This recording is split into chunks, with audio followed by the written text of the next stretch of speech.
ഒരു വലിയൊരു ആർട്ടിസ്റ്റ് ഉണ്ടായിരുന്നു സെറ്റിൽ. സോ ഈ സ്റ്റേജിൽ പോയിട്ട് മൈക്ക് എടുത്തിട്ട് എന്തൊക്കെയോ ഒക്കെ എന്നെ കുറിച്ച് പറഞ്ഞിട്ടുണ്ടായിരുന്നു, ഒത്തിരി പറഞ്ഞിട്ടുണ്ടായിരുന്നു.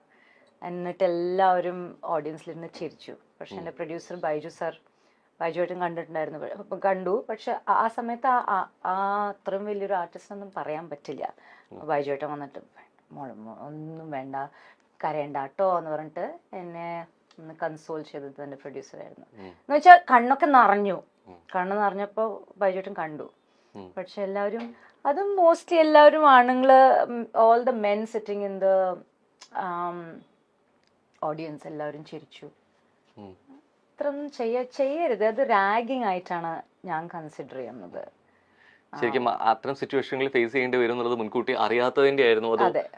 സഡൻ ആയിട്ട് വന്നത്, സഡൻ ആയിട്ട് വന്നു, എല്ലാവരും ചിരിച്ചു. C it's okay, I can make A joke at my self.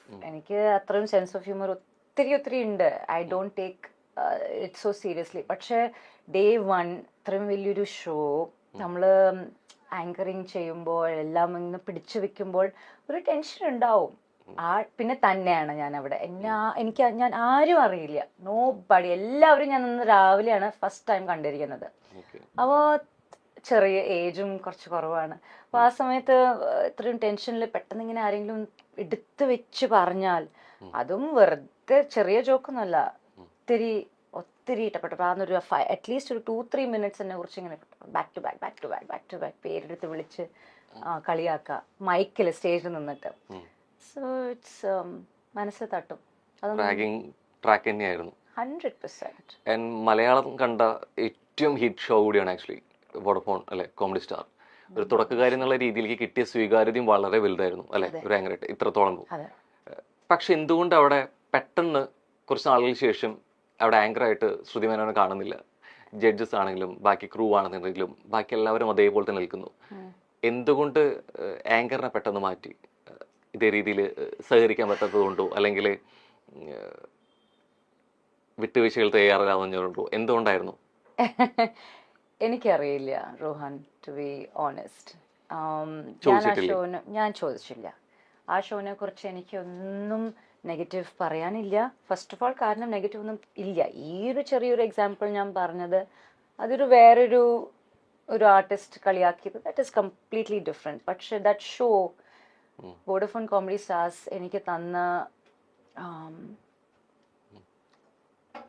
തന്നിരിക്കുന്നത് ഒത്തിരി കൂടുതൽ ഓൺലി പോസിറ്റീവ് മെമ്മറീസ് ആണ്, ആൻഡ് ബ്യൂട്ടിഫുൾ മെമ്മറീസ് ആണ്.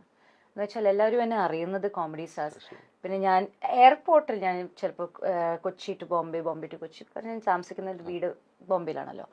ആ സമയത്ത് എയർപോർട്ടിൽ കാണുമ്പോഴും എന്നോട് ഇങ്ങനെ ബ്രേക്ക് എടുക്കുന്ന സമയത്ത് ഞാൻ എൻ്റെ കൈ ഇങ്ങനെ മുകളിൽ ചെയ്യുന്നത് അവർ ചെയ്യിപ്പിച്ചിട്ടുണ്ട്. Fans and audience and public use to come to me and say, ചേച്ചി ഇങ്ങനെ ഒന്ന് കൈ ചെയ്തിട്ട് ഒരു ഫോട്ടോ എടുക്കണം. അങ്ങനെ എത്രത്തോളം എന്നെ നോട്ടീസ് ചെയ്തത് കോമഡി സ്റ്റാർസിലൂടെയാണ്.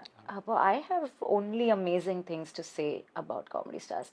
ആൻഡ് അവർ ആങ്കർ ചേഞ്ച് ചെയ്യാൻ ഇന്റേണൽ ഡിസിഷൻ ആണെങ്കിൽ ഓക്കെ, അതിനെ കുറിച്ച് ചോദിച്ചിട്ടില്ല. പക്ഷെ ജഡ്ജസ് അവരെന്നെ തുടരുന്നു. പക്ഷെ ഞാൻ കേട്ടിട്ടുള്ളത് ഓൾറെഡി ശ്രുതി മേനോനെ ആക്ച്വലി ജഡ്ജസ് ആയിട്ടുള്ള അഭിപ്രായ വ്യത്യാസങ്ങൾ ഉണ്ടായിരുന്നു എന്നത് ഒരു കാരണമായിട്ട് കേട്ടിട്ടുണ്ട്. ശരിയാണോ?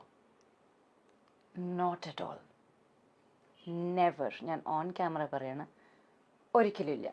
ഇതാരെങ്കിലും റൂമർ സ്പ്രെഡ് ചെയ്തതായിരിക്കും. കാരണം ജഗദീഷ് ഏട്ടൻ വാസ് ലൈക്ക്, എന്താ പറയുക, ജഗദീഷ് ഏട്ടനെ പെർഫോം ചെയ്യുമ്പോൾ, അവിടെ ജഗദീഷ് ഏട്ടൻ സംസാരിക്കുമ്പോൾ, അല്ലെങ്കിൽ ഗ്രീൻ റൂമിലിരുന്ന് മേക്കപ്പ് ചെയ്യുമ്പോൾ, പാടുമ്പോൾ, എന്ത് വേണമെങ്കിലും ചെയ്യുമ്പോൾ ഒരു പഠിക്കാൻ പറ്റുന്ന ഒരു ബുക്കാണ് ജഗദീഷ് ഏട്ടൻ. About life, about you get to learn so much from him.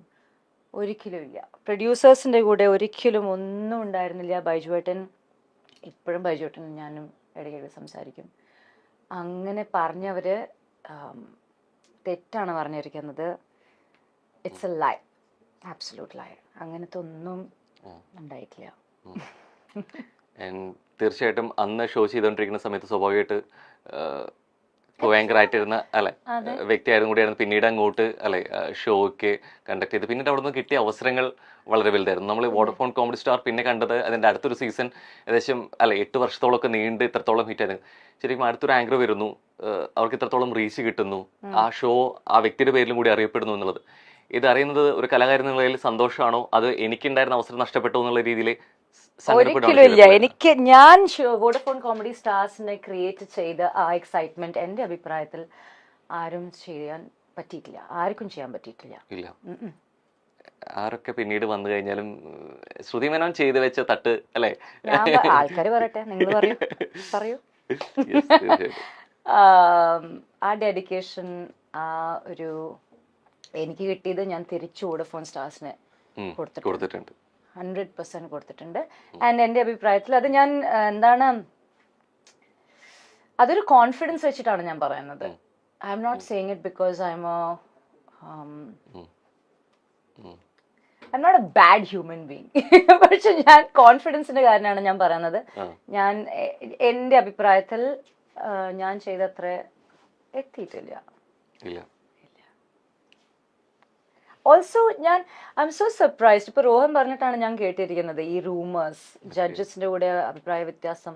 കാരണം ജഡ്ജസ് ഞങ്ങളെല്ലാവരും ഒരുമിച്ചിരുന്ന് എത്രത്തോളം നമ്മൾ എൻജോയ് ചെയ്തിട്ടാണ് ഷോ ഷൂട്ട് ചെയ്തിരിക്കുന്നത്. യുനോ, അതായത് രാവിലെ തൊട്ട് തുടങ്ങിയ എനർജി ഈസ് ഹൈ, എല്ലാവരും ഒരുമിച്ച് ചിരിക്കും, കളിക്കും, പാട്ട് പാടും, അങ്ങനെ ഒരിക്കലും ഒന്നും വന്നിട്ടില്ല. സോ എനിക്ക് തോന്നുന്നു ആ ഒരു കെമിസ്ട്രി ജഡ്ജസിന്റെ കൂടെ ആർക്കും കൊണ്ടുപോകാൻ പിന്നീട് പറ്റിയിട്ടില്ല. ഈ പലപ്പോഴും നമ്മൾ പോകുമ്പോൾ ഈ പോകെ കുറെ കഴിയുമ്പോഴായിരിക്കും പലരും നമ്മൾ തിരിച്ചറിയുന്നത്. അത്തരത്തിലിപ്പോൾ ഫിലിം ഇൻഡസ്ട്രി ആയിക്കോട്ടെ, വന്ന വഴിയിലെ കുറേയേറെ അനുഭവങ്ങൾ ഉണ്ടായിട്ടുണ്ട്. ഈ തിരിച്ചറിഞ്ഞത് ഇതായിരുന്നു എന്നുള്ളത് നമ്മൾ ചിലപ്പോൾ തിരിച്ചറിഞ്ഞ് കുറെ കഴിഞ്ഞിട്ടായിരിക്കും. അത്തരത്തിൽ നമ്മളിപ്പോൾ കാസ്റ്റിംഗ് കൗച്ചിനെ കുറിച്ചൊക്കെ പിന്നീട് കുറെ കേട്ടിട്ടുണ്ട്. പക്ഷെ ഇതായിരുന്നു എന്നുള്ളത് പിന്നീട് നമ്മളായിരിക്കും അത് അങ്ങനത്തെ ഒരു അറ്റംപ്റ്റ് ആയിരുന്നോ, അങ്ങനെ ആയിരുന്നു എന്നുള്ളത് ഒരു പക്ഷെ കുറെ കഴിഞ്ഞ് തിരിച്ചറിയുന്നതായിരിക്കും. ശരി, ഇത്തരത്തിൽ എന്തെങ്കിലും ഓർത്തെടുക്കുന്ന സംഭവങ്ങളോ വിഷയങ്ങളോ ഉണ്ടായിട്ടുണ്ടോ ശരിക്കും അന്നേരം അറിയാതെ പിന്നീട്?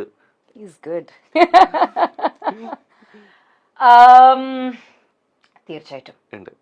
അഗൈൻ ഞാനൊരു ഫ്രണ്ട്ലി നേച്ചർ ആയൊരു പേഴ്സണാലിറ്റിയാണ്. പ്ലസ് കേരളത്തിൽ നല്ല ഞാൻ പഠിച്ചതും വളർന്നതും ബോംബെയിലാണ്.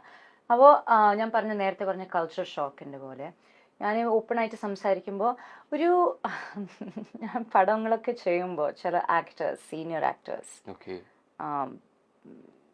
വളരെ പോപ്പുലറായ ആക്ടേഴ്സ്, അവരുടെ ഒരു ഇംപ്രഷൻ എന്ന് വെച്ചാൽ ഈ കുട്ടി ലൂസ് ക്യാരക്ടേർഡാണ്. അത് ഞാനല്ല, എനിബഡി, ഏത് പെൺകുട്ടിയായാലും ശരി. പിന്നെ പെൺകുട്ടികളെ ഒരു പ്രോപ്പർട്ടി, ഇത് നമ്മുടെ പ്രോപ്പർട്ടി ആണ്, എൻ്റെ പടമാണ്, അപ്പോൾ എൻ്റെ പ്രോപ്പർട്ടിയാണ്, ആ രീതിയിൽ ബിഹേവിയർ ഉണ്ടായിരുന്നു. ഇത്രയും ഞാൻ എക്സ്പീരിയൻസ് ചെയ്തിട്ടുണ്ട്. അവർ എന്നോട് ചോദിച്ചിട്ടുണ്ട്,